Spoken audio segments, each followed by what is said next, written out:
Welcome to the Danny Clinkscale Reasonably Irreverent podcast.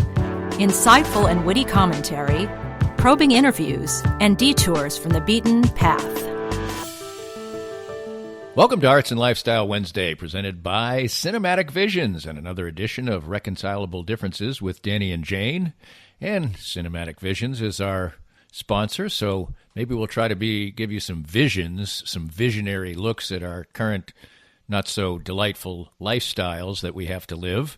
And also, maybe we'll be a little cinematic, too, and try to bring you some of the shows that we're watching. Neither one of us, me nor Jane, have ever really been binge watchers, and I can't say that we're really binging right now, but we do have some shows that we have started to incorporate in our entertainment, along with the old movies that we often watch as well. So the balance that we're trying to get in our life. We'll talk about some of the serious things in our opening segment and then try to provide you some entertainment choices that maybe you're just a little bit off the beaten path, not the Lion show that's so hot right now or some of the other big-time shows, maybe more mature shows, perhaps, for a more mature audience. But still, obviously, that can connect with a lot of different age groups and demographics as well. So all that is upcoming on another edition of Reconcilable Differences on Arts and Lifestyle Wednesday, presented by Cinematic Visions, and we crank it up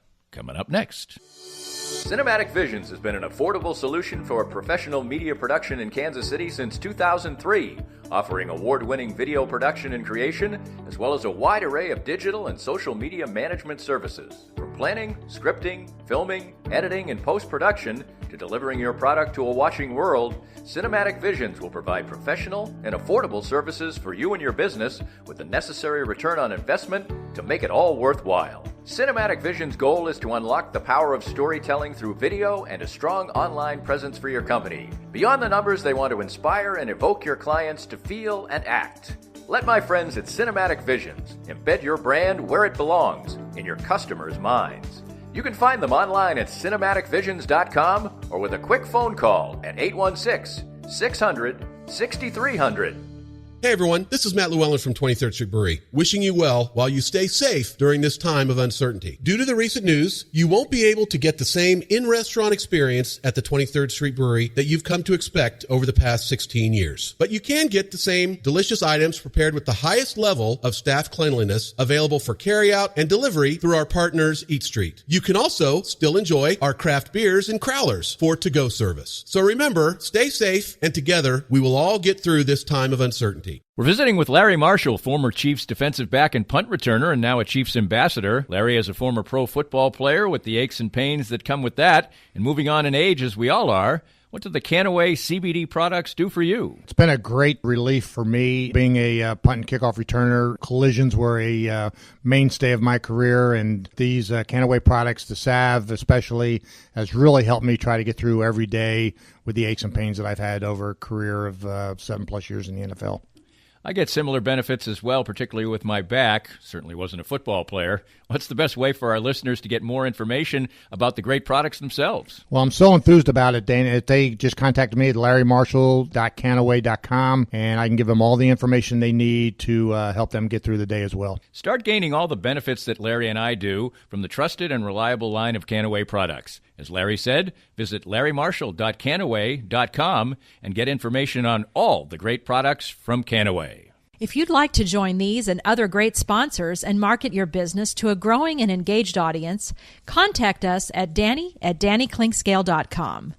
Look forward to hearing from you. Welcome to another edition of Reconcilable Differences with Danny and Jane, and as we mentioned in the open, we're trying to provide some balance in our lives and try to be serious about the things that are serious and be a little bit lighthearted about some of the things that are lighthearted. So we'll give you a little bit of both on this particular edition. And our challenges of life right now are many, and certainly each of us, Danny and Jane, hi there, run our own businesses. So we are somewhat attuned to being at home a lot, doing a lot of work at home. But we have a daughter, my daughter, Jane's stepdaughter, who is in New York City now and lives in Brooklyn. and she was going to acting school and working for Starbucks, and now she's just stuck, sequestered in her apartment. Her roommates have gone home to their, families' homes, and she really is in a position where she's not getting the human interaction, and that's really the difficult thing. It's not just the fact of not going to a bar or a movie or a store. It is personal interaction that becomes so difficult, and I know you were talking to her about that, and it's really a challenge for people to not have that. Yeah, it was really hard because the first reaction anyone would have is she wants to come home. She wants to fly home. And she's in the epicenter of the United States of this virus. And we had to be really careful. But I finally said to her, Kennedy, this is the moment where we all are tucked in. We're all feeling the same way you are and trying to empathize with her. But we've made some decisions that we're going to talk to her at least once a week, get on Zoom or Skype, FaceTime, and try to make sure we have personal interactions, even if we can't be there or she can't fly home.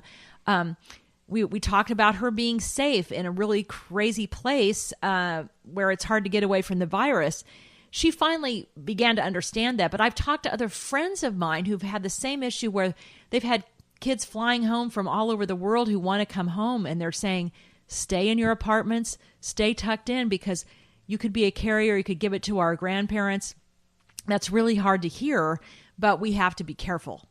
Right, and just the act of traveling creates so much more risk, and she wanted to stay with us and come into our home, and we're approaching, if not at the age that's is one that is under more risk. The older you get, the higher the situations are. We're not grandparents by any stretch of the imagination, but so all these things tie in together, but it all adds up to the fact of personal responsibility in a social setting. And I know that you've seen things and done things that have or been places where you've seen examples of maybe people not being as attentive or not as vigilant and diligent. I always use both of those because they both kind of fit.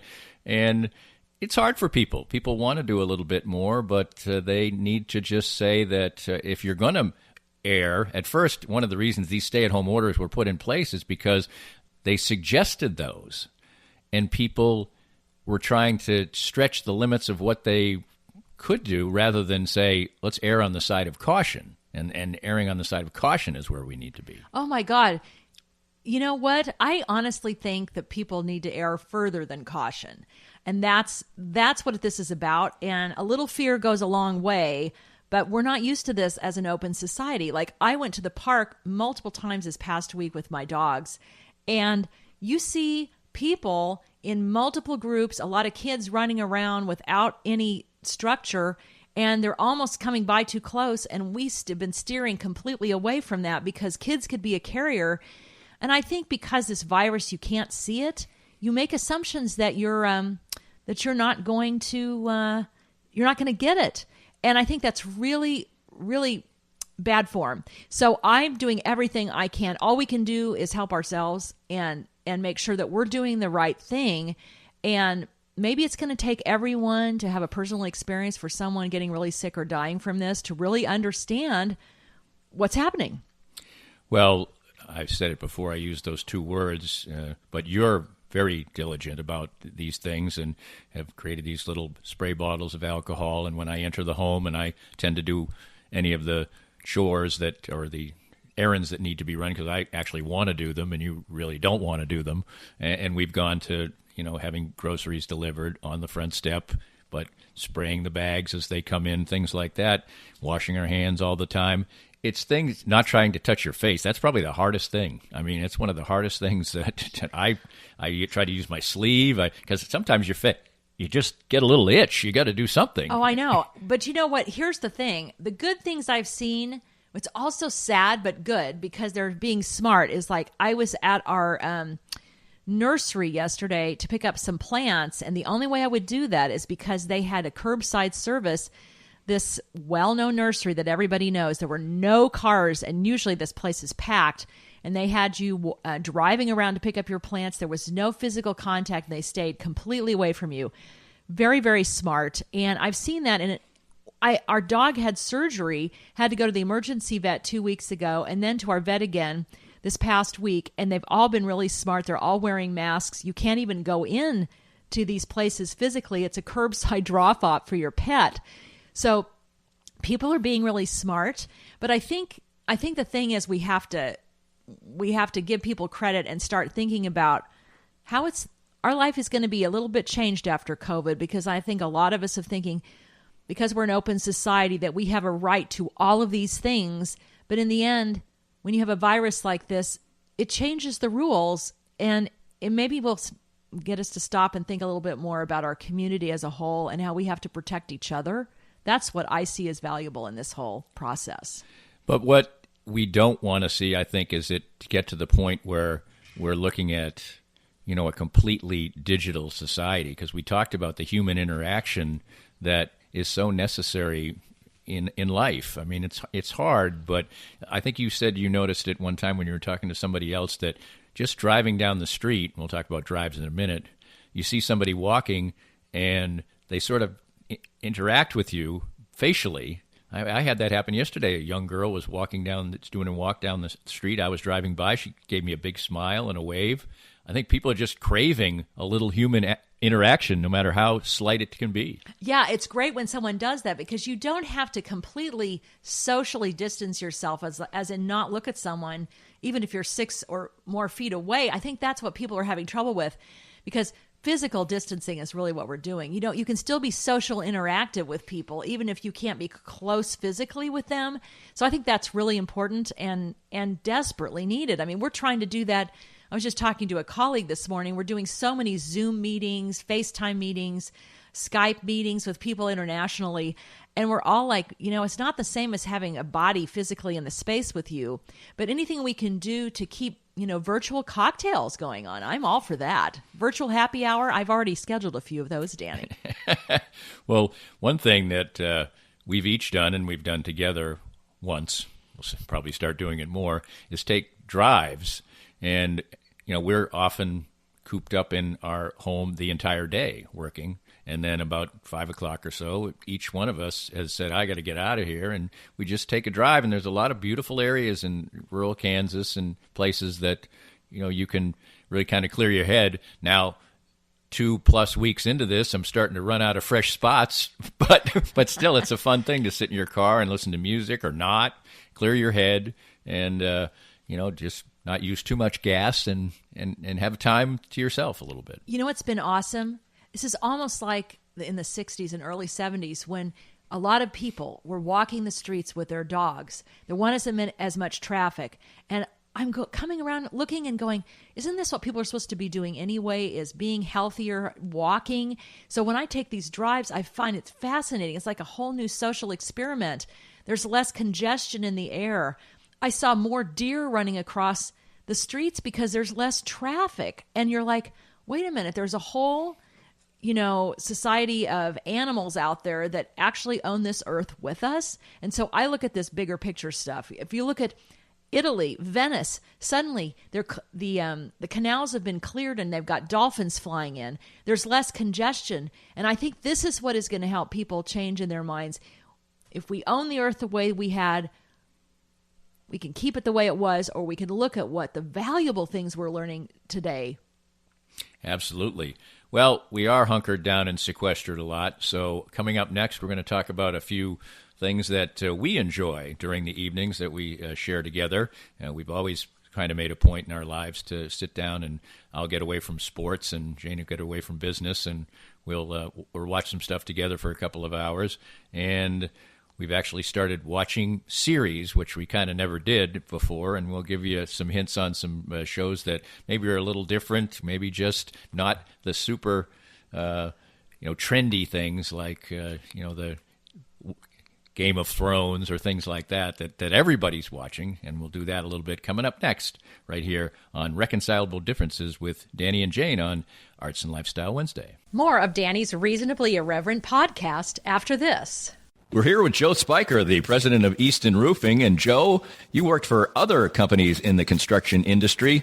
What inspired you to start your own company in Easton Roofing? Well, Danny, when you are working for somebody else, you oftentimes don't get to see the project through from beginning to end, and you don't get the final control over the customer experience. And I wanted to build a place where people can come and get work done on their house and not have to worry about being treated the wrong way and get a good customer service experience start to finish. The company slogan is "Where Integrity Matters." Why is that so particularly important to you? Well, for us, what that means is treating each other with respect at work, treating our clients with respect, and making the right choice, especially when no one's looking. So when you're presented all the time as a contractor with choices that have to be made, are you going to make more money on this if you cut a corner? And we just wanted to make a place and a slogan that said to our people and to whoever is our customer, we're not going to do that. We're going to make the right choice regardless of profit. Easton Roofing, where integrity matters. Are you thinking of starting a new business? Does your current business feel stuck? Or are you just trying to grow what you already have? Running a business is a lot of work, and it takes the right team to make it all happen. If you're looking to grow your business, call my friends Ben and Greg over at Fuego Consulting. They put together a company that can help you reach your business goals. Whether you're looking to get online, build a social media strategy, or rebrand your business, they can help. Call Fuego at 816-663-9695 or visit them online at fuegoconsulting.com. Fuego Consulting. Let's grow your business together. My friends at Advanced Sports and Family Chiropractic and Acupuncture are among the most accomplished and trusted clinics in the nation. Only one clinic has been rated in the top 5 in all 3 categories of chiropractic care, acupuncture, and rehabilitation, and that clinic is ASFCA. They have locations in Olathe, Overland Park, Prairie Village, Belton, and Lee Summit. Doctors Brad and Christina Woodle and their accomplished team of doctors and therapists will treat you like family, for the simplest of injuries to the most complicated conditions to avoid surgery. Whether you are seeking treatment for an injury or just looking to stay healthy and fit, this is the place for you. And it's been the place for me for almost 2 years now. I've been a strenuous daily exerciser for years, and as time goes on, that takes its toll. But regular appointments at Advanced Sports and Family Chiropractic and Acupuncture have helped keep me ticking on, and even as the years pile up, their regular care has allowed me to keep to my regimen and feel great. If you want to feel the same, give them a call or visit them at asfca.com/Danny. They accept all insurances and are open Monday through Saturday, and make sure to mention that Danny Clinkscale recommended Advanced Sports and Family Chiropractic and Acupuncture. For many people, a family law case will be one of the most difficult experiences in their life. The law firm of Kenneth McRae will help you through it. Personal and effective help from Ken in concert with you will develop a unique strategy for your unique case. As Ken always says, divorce can be civil law, not civil war. Licensed in Kansas? Visit McRaeLawOffice.com or call 913-972-4765. If you'd like to join these and other great sponsors and market your business to a growing and engaged audience, contact us at Danny@DannyClinkscale.com. Look forward to hearing from you. All right, let's have a little fun. Actually, there was a movie a long time ago called Fun with Dick and Jane, and it actually starred Jane Fonda was one of the stars of it, I believe. And actually, I thought that might be a working title for this particular thing. We decided to go with something different. But what we're going to give you now is a little fun with Danny and Jane and some of the things that we've picked up and started to watch, courtesy in many cases of the daughter we just talked about, who basically has found a way to allow us to be Netflix friends with her. So anyway, we have discovered... It's going to sound we've discovered Netflix in the last year or so. We actually had it for a while, but the more this has happened, the more we have accessed it and used it. Our usual entertainment choices over the years have kind of been occasional television series, but more like when it's a really big sporting event. Jane does like big golf tournaments and things like that, and the Super Bowl and stuff like that. We'll watch that, but generally we watch a lot of old movies together, and we've enjoyed that very much. But we've watched so many. We haven't watched them all, certainly. There's thousands and thousands of great movies, but Turner Classic Movies is certainly one of our favorites. But now we more and more have mixed in shows that we access on places like Netflix. We also have usually interspersed them with PBS and Masterpiece Theater things. That's another thing that we've done a lot. But anyway, the first thing that I think I can ever have seen you even come close to binge watching was Grace and Frankie, and I know that you started watching it before me. This is Lily Tomlin and Jane Fonda. We'll talk about it a little bit in a second. But you actually started watching 2, 3, 4 in a row of this particular show, and I said, well, this is kind of a brave new world, but this is a really interesting show with Jane Fonda. Lily Tomlin is basically the creative force behind it, and she's an old hippie, and Jane Fonda is her friend, and they were married to Martin Sheen and Sam Waterston, who eventually, after many years, discovered that they were attracted to each other. Sam and the characters played by Martin and Sam, and so they divorced those two ladies and moved in together, and the ladies ended up moving in together off and on, sporadically. So you've got these two dynamics of these two couples who for years were great friends as couples, and now their lives are still very much interspersed, but in a totally different way. And Lily Tomlin is at her best and craziest and hippiest, and Jane Fonda is at her most incredibly well-preserved, and the guys are just really funny as the characters who have moved in and discovered a whole new lifestyle as gay men. You know what's awesome is that it's like they're all of these four characters are having a resurgence, and they're playing unique characters that I've never seen any of them play. Well, maybe Lily's closer to herself. I think she co-writes or writes this, yes. And it's got a lot of her humor in it. But Jane Fonda, she is brilliant at her comedic timing. It's really fun to watch someone as uptight as she is. She's been a great businesswoman. She's working with her daughters, one of them took over her business, and they're doing some unique things. She and Lily on, creating new businesses. I can't tell you all.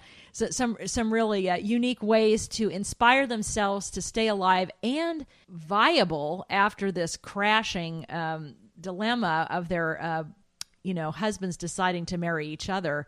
And I don't know if I've seen Martin Sheen any better. Who would have ever guessed Martin Sheen playing an elderly gay man and whose partner is Sam Waterston? And he's clearly needs to win multiple awards. I mean, the scenarios that they get into every single episode, that's what's so fun about it, is you just don't want to stop because it is an ongoing story. And you want something to happen, and you want some survival and closure, which never, of course, happens.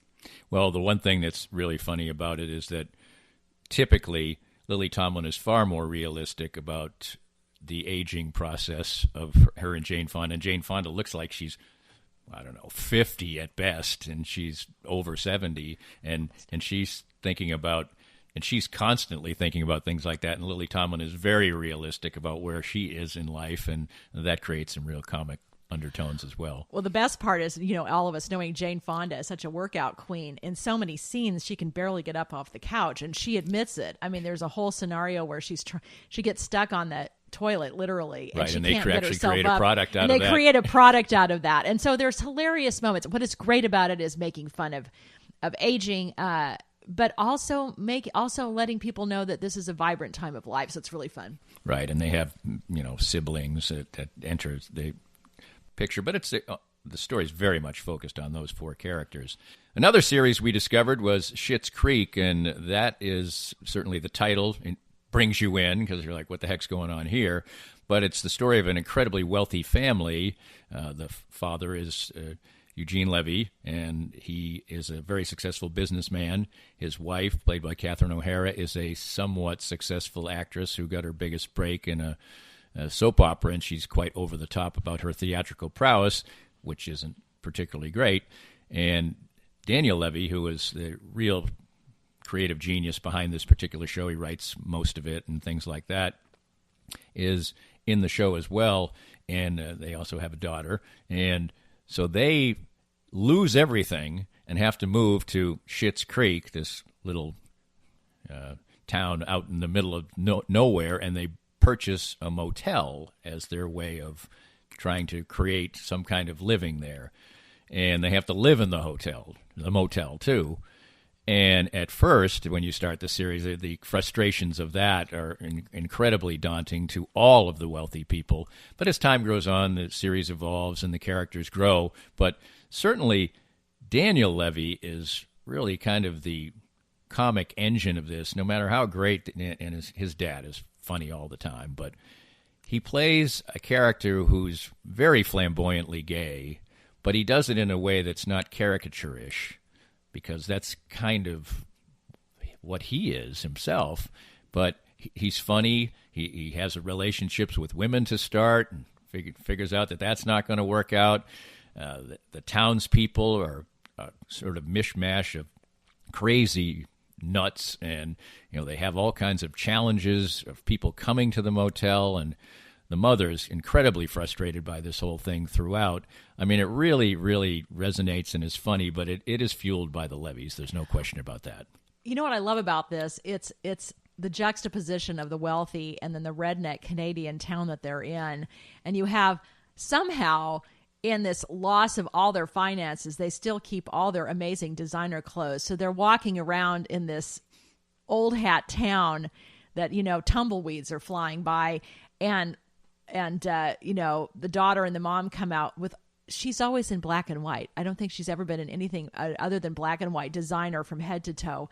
And they try to, at the beginning, they cannot even relate to the locals. The mayor of the town is really on them to try to assimilate. And so that's what is the funny part about it, is how this amazing, wealthy LA family has to assimilate to this Canadian backwards town.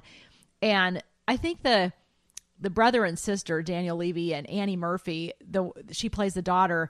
What I love about them is the more the show has gone on, the more mannerisms they've taken from each other. And so they both kind of look like, flamboyant gay men. But what is fun about it is they're really out of place. That's what's interesting about this. Their awkwardness in this process and trying to build a life and change their life. It's hilarious. Chris Elliott plays the mayor of the town in a wildly bad hairstyle and such, and he's always a very funny and creative person. But one of the things as the show goes on that's really funny, too, is that Catherine O'Hara's character as the mother tries to start community theater and tries to work herself into the political workings of the town, and it's she's got a lot to offer, but in her own way that completely doesn't fit in the town. It creates a lot of the great comic situations. I think, in our circumstances right now, Danny, we all need diversions. And this is what I would suggest to people. That's probably one of the reasons we're talking about this is there's so much seriousness going on. People are applying for unemployment. We're dealing with how do we fund our businesses? How do we live our lives? Well, you do need to take time off to really still entertain yourself. And so a show like this is perfect because I can't think of anything that gets you away from what's going on in the real world. And if you watch Schitt's Creek, so if you have a moment or two, highly recommend it. And very recently we started with another show called The Kaminsky Method. Two iconic veteran actors in a great relationship of sorts, Alan Arkin and Michael Douglas. Michael Douglas, The Kaminsky Method is his method of teaching acting, and he is again, probably similar to Catherine O'Hara, an actor who didn't quite make it to the levels he would have liked, and but fancies himself quite the acting instructor. And his longtime agent, Alan Arkin, who is an incredibly successful agent, not necessarily with Michael Douglas, but he's a very wealthy man, and these guys are of a certain age also, and great friends, and they somewhat play characters that are very much familiar to what you would expect from Michael Douglas and from Alan Arkin, and the interplay. But this is really sort of almost a two-man show in many ways, and it's very, very well done. What's so interesting about the show is at the beginning of the series, Alan's wife is dying, and on the process of her death, when he's dealing with grief, he still talks to her, and she comes back in characters in different scenarios in the show. And it's usually, I find that kind of corny, but this works. And Alan Arkin knows how to make that work so beautifully. It's what we all would have to deal with if we've lost a loved one we've known for such a very long time. And so Michael Douglas's character is the fill-in for his wife, best friend. And so he tries to get him out of his doldrums. And the scenarios they get into are amazing because Alan is probably the curmudgeon of the century, which I think he really is in real life, I've heard. I think he is. He really is. And they're using his personality to the best. The writing in this, I think, is brilliant. And I don't know if I've ever seen Michael Douglas so do such a more honest character. He's really coming out in a way I've never seen him before. So that's been fascinating. We want to keep watching more and more. You don't want to stop watching this. And then his acting classes, having taken theater myself, watching these acting classes and how he deals with his own life as he's watching these characters in these scenes that he's trying to help them in, that's quite unique. And also, Michael Douglas is another character who's desperately trying to hold on to his youth. He generally dates much younger women.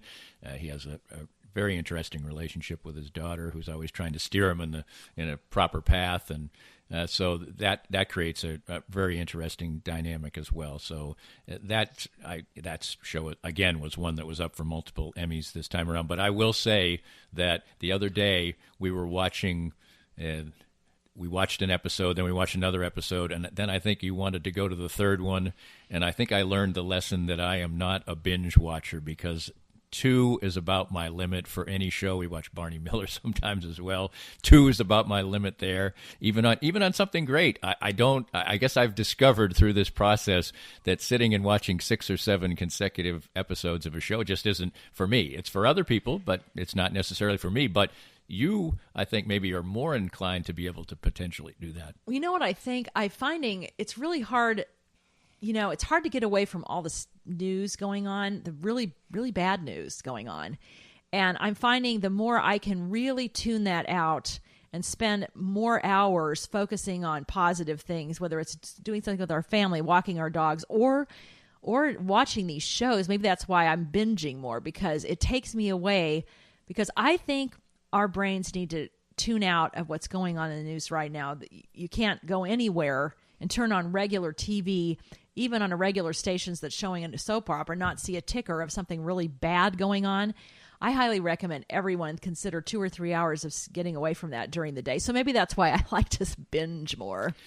Well, something we've been watching for years we'll wrap up with, and this is a little bit harder for you to access probably. It's a show called Doc Martin. It's been on since 2004. It's the story of a small-town doctor in a place called Portwen, which is fictional, but it's basically Port Isaac in North Cornwall, England, is used as the place for it. And he is an extremely... antisocial. Yes, and that's right. And a lot of idiosyncrasies, to say the least. And as the show goes on, he gets into a relationship, gets married. But the funniest thing about the show is that these people come in to see him, and he's the only doctor in town, and they have various maladies, some real, some imagined, and he is completely no nonsense. He has no bedside manner, as it were, whatsoever, and is incredibly blunt with these people, but he really loves his craft. And the other irony of the whole thing is that he's terribly afraid of blood. So if anything, as a doctor, he can't do that. He faints and things like that. It's a menagerie of crazy quilt characters, and the regular characters, the 4 or 5 of them, are delightful. As I said, it was on ITC for a long time in England. We started watching it through PBS. It's on a thing called Acorn TV. It might be a little bit more hard for you to access, but it's completely worth it. It's an hour-long show. It's very quirky. It's very funny. The characters are lovable, and it's one of my favorite shows that I've ever watched. Absolutely. No question. I think I would say this may top the best TV show, regular TV show I've ever seen. And we like to watch a lot of PBS comedy, but Martin Clunes, isn't that his name? Yes. He is, his timing, this is the joke. He is the opposite of this character that he plays in real life. He's a very affable, loves dogs, but in the show, he hates dogs. He kicks them out of the room. He's socially completely inept. He can't communicate with people, and yet he's an extraordinary doctor. And so he knows how to solve problems as a doctor, but it's the scenarios he gets in with the bartender, the policeman, his sister in town, and how he interrelates and how they try to interrelate with him, and he's having none of it. And he never changes, and I don't know, he's never come out of character. And that's the brilliance of it. You're waiting and hoping that he will actually become a human being, and it never happens. But that's the humor in it as well. Right, and the dynamic, he eventually, I don't know how far into the show he gets married, fairly soon into the show. He marries a character played by Carolyn Katz. And all of the idiosyncrasies and all of the things. She tries to change them. She tries to get him to be more affable and social. They have a child. She's trying somehow to raise the child in a normal way, and he's, just completely, as you say, in character. And he does soften at times, and you do see enough of the other side of him. Not much, but enough that he is a lovable character, even though he's not a likable character. Well, just to give you an idea, one time when he was playing with his baby son, his way of playing was he was talking through scientific experiments with him, like to get him to start thinking like a scientist, and he's only like 3 or 4 months old. I mean, that's how his mind thinks. He can't observe humans the way most people do, and it's really worth it. It is worth it, and it's certainly worth it every time for me to share it with you. Yes. As in this podcast, another edition of Reconcilable Differences, a little wisdom, a little wit, we hope. We'll talk to you again soon. We hope you enjoyed the latest Danny Klingscale Reasonably Irreverent podcast. Come back soon for something fresh and new. This podcast was made possible by our great sponsors like the law offices of Kenneth McRae, developing a unique strategy for your family law case. Divorce can be civil law, not civil war.